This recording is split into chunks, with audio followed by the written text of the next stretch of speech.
Okay, strawberries too. Let's see.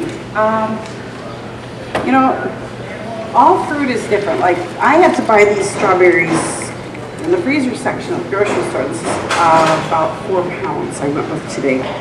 And they're fine, they're nice. But if you've got fresh strawberries in your backyard, they're probably going to be much sweeter and fuller tasting, more color, though these look pretty good. But all of that has an effect on how your wine turns out. So if you do the same simple little things that I'm doing here and test your specific gravity, Brix or potential alcohol, and your acidity and your pH, get it balanced out, you're going to end up with a nice tasting wine, regardless of if the fruit came from your backyard or from the grocery store. Okay? And then don't forget about farmers markets. There's a lot of good stuff out there right now too.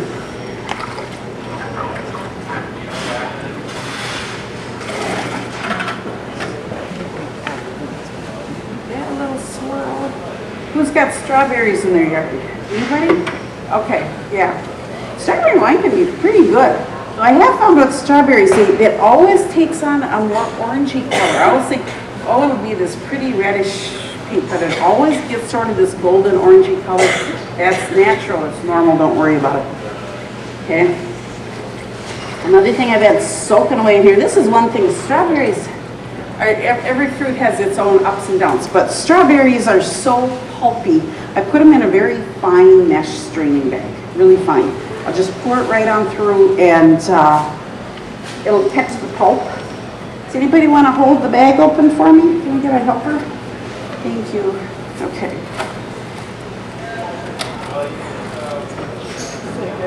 Oh, that's good enough. Perfect. They smell good for frozen. This is Dole and Mead today.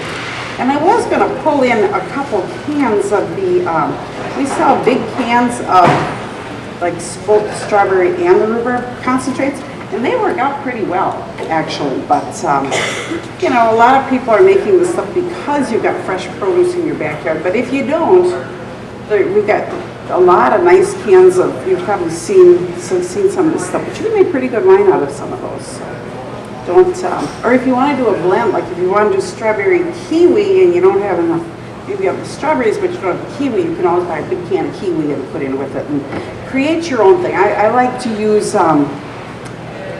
personally like to make every batch my own kind of, so I struggle with following any one particular recipe, but it's because my mind gets going, I think, ooh, that'd be good together. Ooh, it's good. So basically with this one again, I'll add water up until what I think I have a gallon of. Oh, I know one other thing I want to say is we're putting in 1 package of yeast for a gallon of wine. If you're multiplying out your batch, if you're making like a 5-gallon batch, you don't need to put in 5 packages of yeast. You can still use one package, it's fine. Okay. Strawberries I do not leave for a whole week. They get so pulpy and mushy after about 3 days that that's why I put them in a bag, so I can just pull that bag out, kind of press the juice off, and let them rip. I might actually just try to squeeze that down a little, get some of the flavors out of it so I can test my juice a little better.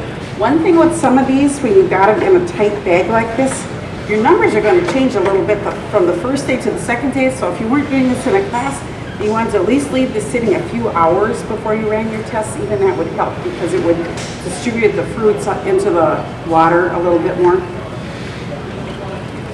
Now this has no sugar in it yet. Okay, so usually what I would recommend is you take any recipe that you find and just kind of use it as a ballpark. Get started on it, but don't just throw all the ingredients in. Maybe put in 3/4 of the ingredients and then, or 3/4 of the sugar, for instance, and then test it.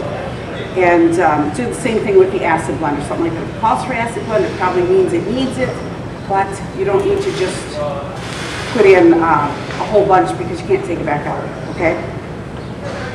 Okay, so this one calls for 4.5 cups of sugar. I am going to start with probably 3.5 cups. okay, for that reason. Just in case these berries are sweeter. I mean, if you've got your berries at home, they might be quite a bit sweeter. You don't need as much sugar, and I can't help you with that. That's what you have to figure out on your own there.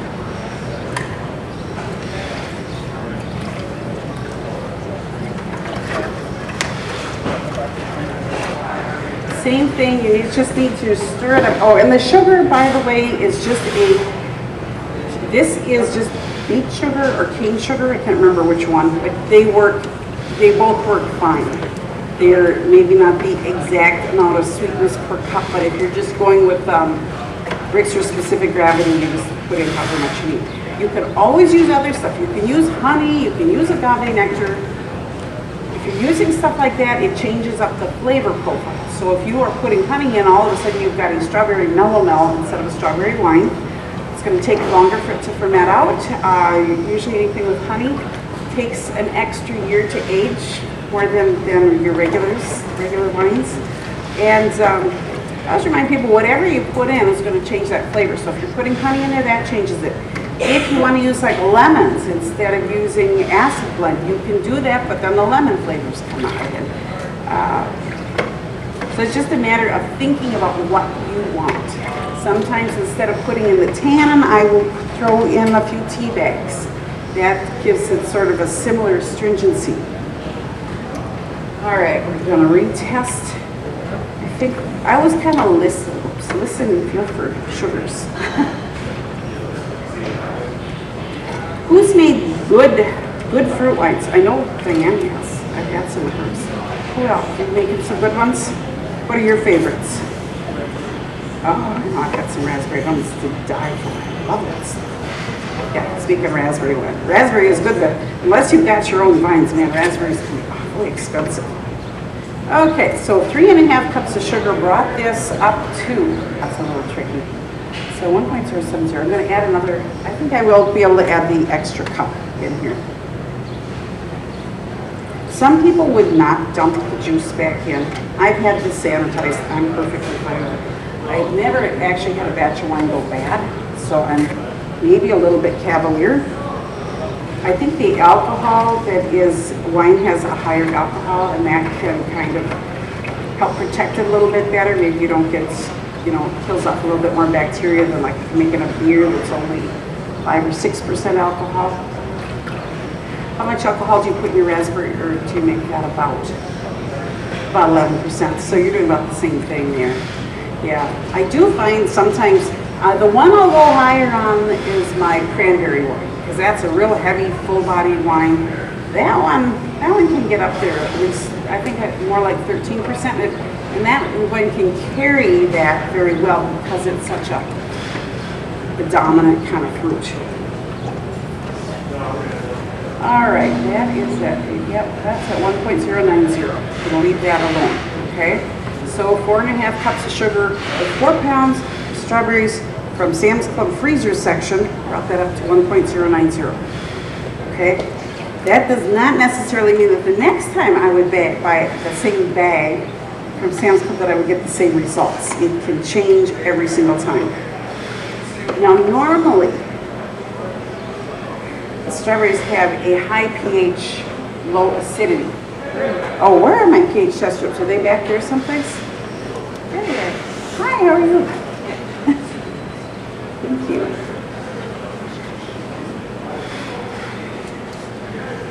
So I'll run a couple different ones. First with this little hammock.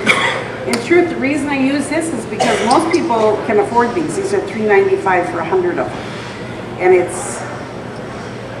And as I expected, it's a really high pH. It's extremely dark. You probably can't see that from here, or can you? Okay, it's really, really dark. That tells me the pH is off the top of the charts. The reason is strawberries they don't have much acidity to them. They're fairly bland fruit. So now that somebody brought me my acid blends, over here. I will start putting. I will feed some acid blend into it, and okay. I was thinking of a teaspoon, but I won't. I think it'll be able to handle the whole teaspoon, but I will start by putting half of that amount in, and then we'll check it again. We can always add more. We can't take it out. But as I say that, I'm busy dumping it over the top of the oven door. Stupid, but that's the way it operates. I always tell people do what I say, not what I do. Usually the better approach. So a half a teaspoon of acid blend I just want to show you the progression on this. So once I have done a few additions, I'll pass the whole thing around. It is kind of amazing to see how much that changes it. An acid blend, by the way, is a combination of citric, malic, and tartaric acid. Still dark, knew it would be, gonna add some more. But it's a nice blend for a lot of the fruits, and it's a neutral taste. So, whereas if I added lemon juice, I'd taste lemons in it. It would change the acidity, but it would change the flavor profile as well. So, the strawberry is delicate enough. It's kind of hard to hang on. Certain fruits, it's a little tricky to hang on to the flavors coming out of it. So, apple's another one that's pretty delicate that you have to be a little bit careful. It's still pretty dark. And you do get pretty instant readings with this acid blend. So I think I'm actually, no, wait, that's coming into range. Okay.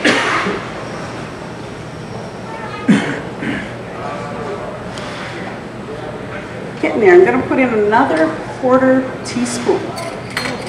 So, scant 1/4.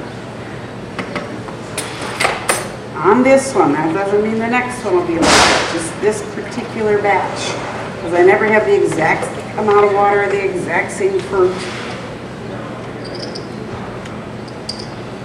My hands are getting pretty sticky here, so when I pass this around, you'll all be getting your hands sticky, I guess. Okay. So, I'm going to let it be now. I'm going to put these in order.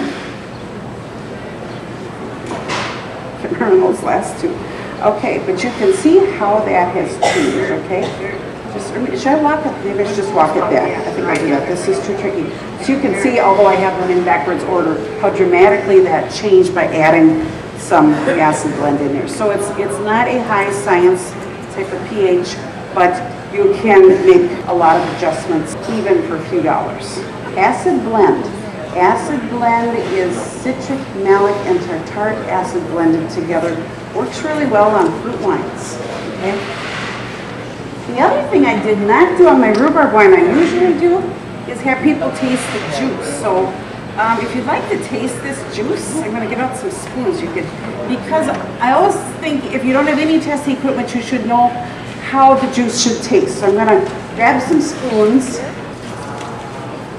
So, and I really do encourage people, not just funny, but always taste your wine every step of the way. When you're making wine, taste it in the primary fermenter before you add the yeast. Taste it when you rack it off. Learn the differences between a young wine and an older wine and get familiar with, you'll soon be able to figure out what it's going to taste like down the road. Strawberry wines tend to get ready in about 3 months instead of 5. They're a little quicker. So this will sit, I'll pull the bag of fruit out after only about 3 days, and it will be a bag of white, gross looking mush. And that's why I pull it out. At that point I don't think there's any need to keep it in any longer because it just breaks down so fast. But so that's what you're going for, that sort of thing.